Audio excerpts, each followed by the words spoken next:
जी। शिवानंद जी, आपके नेता कह रहे हैं कि तिपैया सरकार का पहिया पंचर हो गया, तो क्या सर आपका पहिया ठीक ठाक है? इंडिया गठबंधन मजबूती से है। एक एनजीओ के माध्यम से मराठी साहित्य सम्मेलन दिल्ली में जो हो रहा था, एक कोई भी, मैं भी कांग्रेस के एक राष्ट्रीय प्रवक्ता से मैं जिम्मेदारी से बोलना चाहता हूं। महाराष्ट्रियन कोई भी आदमी मराठी साहित्य सम्मेलन एक एनजीओ की तरफ से एक प्राइवेट प्रोग्राम में कोई भी जा सकता है। इस तरह से इस चैनल के माध्यम से डिबेट से शरद पवार मोदी साहब के नजदीक आया।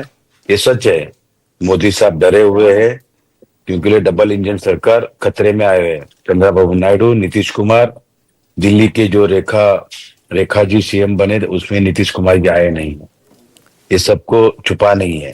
रिश्वत एकनाथ शिंदे जी बीजेपी का कुछ भी बिगाड़ नहीं सकता। एकनाथ शिंदे जी का जो 7 एमपी है बीजेपी ने तोड़ दिया है। एकनाथ शिंदे जी का आज भी सुप्रीम कोर्ट में केस पेंडिंग है। अजित पवार का भी केस सुप्रीम कोर्ट में पेंडिंग है।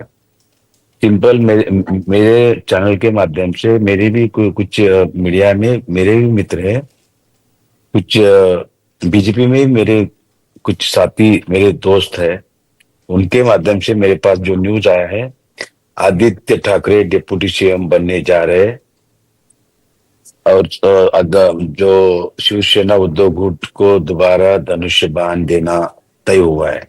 इसलिए सुप्रीम कोर्ट में केस पेंडिंग रख के BJP, CBI, ED, income tax misuse करना, लोगों को डराना, धमकाना। एकनाथ शिंदे जी का जो पालक मंत्री महाराष्ट्र में जो उन्होंने उनको वैल्यू नहीं दिया।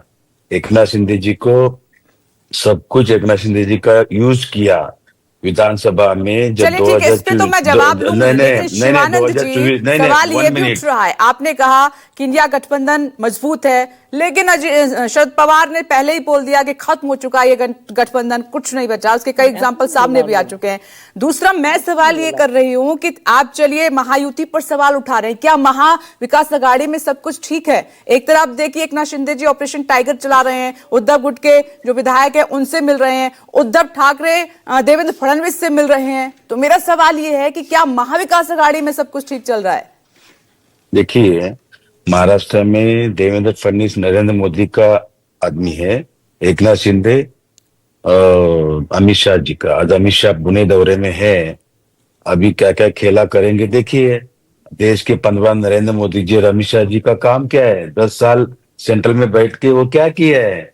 क्या डेवलपमेंट नहीं? अजय पाठक जी जवाब दीजिए। शिवानंद जी कह रहे हैं कि आपने डराया हुआ है दोनों को, एकनाथ शिंदे और अजीत पवार दोनों को डराया हुआ है। अगर अच्छा काम किया है तो इन्होंने उद्धव गुट, शरद पवार गुट तोड़ने का क्या जरूरत था? इन्होंने एकनाथ शिंदे जी को, मैं लिख के देता हूँ, एकनाथ शिंदे जी को खतरे में है। एकनाथ शिंदे जी सावधान होना चाहिए, उनको जान को भी खतरा है। कल टीवी के माध्यम से उनको धमकाया गया और उनको कुछ भी खेला हो सकता है।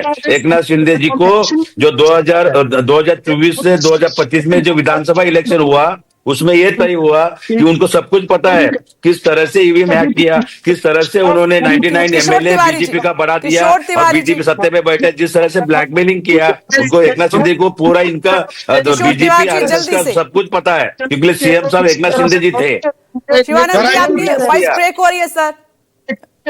एकनाथ शिंदे जी को यूज किया माथुर जी, एकनाथ शिंदे जी को बीजेपी। अजय जी, शिवानंद जी, किशोर तिवारी जी बोले प्लीज, वक्त कम है, मुझे अपने सहयोगी विनोद के पास भी जाना है। शिवानंद जी जल्दी से। देखिए, एकनाथ शिंदे साहब को इन्होंने यूज किया है फूक फूक के।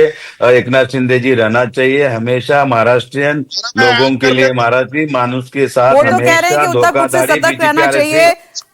नहीं, उद्धव वो कह रहे हैं कि सतर्क रहना चाहिए, उद्धव गुट से जान को भी खतरा है, एकनाथ शिंदे को खतरा है, कुछ भी हो सकता है, इस तरह का आरोप लगा रहे हैं। विनोद मैं आपके पास आ रही हूँ। शिवानंद जी आपकी वॉइस ब्रेक हो रही है सर, हम सुन नहीं पा रहे हैं। विनोद, एक गुलाबचंद दुबे जो कह रहे हैं उस बयान के क्या मायने निकाले जाएं? वो तो साफ साफ पर इशारा कर रहे हैं कि एकनाथ शिंदे नाराज चल रहे हैं और ये बात हाईकमान को सुननी चाहिए, कभी भी कुछ भी हो सकता है। एकनाथ शिंदे को जान को खतरा भी है, कभी भी कुछ भी हो सकता है। देखिए, एक बात तो ये कि महाराष्ट्र में शिवानंद जी जरा मेरी बात सुन लीजिए। शिवानंद जी पैनल में सिर्फ आप नहीं, शिवानंद जी दूसरे को भी सुना कीजिए। मिस्टर शिवानंद जी जरा शांत रहिए, जरा दूसरे को भी बोलने दीजिए। देखिए जाहिर सी सर। बात है, महाराष्ट्र में जो एकनाथ शिंदे के जो 57 विधायक है उसमें से लगभग 40 विधायक जो है एकनाथ शिंदे के नजदीक वाले हैं, और करीब करीब 12 से 17 विधायक के भारतीय जनता पार्टी के आज भी संपर्क में है, और ये सच्चाई भी है। चाहे वो मुंशी पटेल अंधेरी का नाम हो या फिर राव साहब दानवे की बेटी हो, तो ऐसे ही कई लोग हैं। विपिन जी ने जरा शांत कराइए, शिवानंद जी 1 मिनट सर, सुनिए, विनोद कुछ बात कह रहे हैं, आपसे बोला भी है, सुनिए सर, विनोद बोलिए। देखिए कम से कम 40 विधायकों को लगता है कि एकनाथ शिंदे के साथ वहां पर अन्याय अत्याचार हुआ है, क्योंकि उन्हें लगता था कि उनके नेतृत्व में चुनाव लड़ा गया था तो उन्हें मुख्यमंत्री बनाना चाहिए। लेकिन भारतीय जनता पार्टी के पास 132 सीटों का बहुमत है और एकनाथ शिंदे को बखूबी पता है कि अब कुछ हो नहीं सकता, इसलिए वो अपनी नाराजगी लगातार वहां पर जाहिर कर रहे हैं। देवेंद्र फडणवीस भी कम खेला वहां पर नहीं कर रहे हैं। विधायकों की सिक्योरिटी कम करना, एकनाथ शिंदे द्वारा जो मंगलवार पेट में जो 2 एकड़ की प्राइम लैंड है एक बिल्डर को एकनाथ शिंदे जी ने दी थी, उस फैसले पर रोक लगाना, एक 900 करोड़ के फैसला है जालना का, उस पर भी रोक लगाने की कोशिश वहां पर लगातार जारी है। तो यही बात है कि इससे नाराजगी बढ़ती हुई दिख रही है। लेकिन आपको पता ही होगा 2014 में जब भारतीय जनता पार्टी शिवसेना की सरकार बनी थी, तब आए दिन सामना के जरिए पीएम मोदी और अमित शाह पर लगातार टीका टिप्पणी होती थी। लेकिन अब एकनाथ शिंदे मोदी और अमित शाह की तारीफ कर रहे हैं, लेकिन कहीं ना कहीं आप नजर बनाए रखिएगा विनोद, आपसे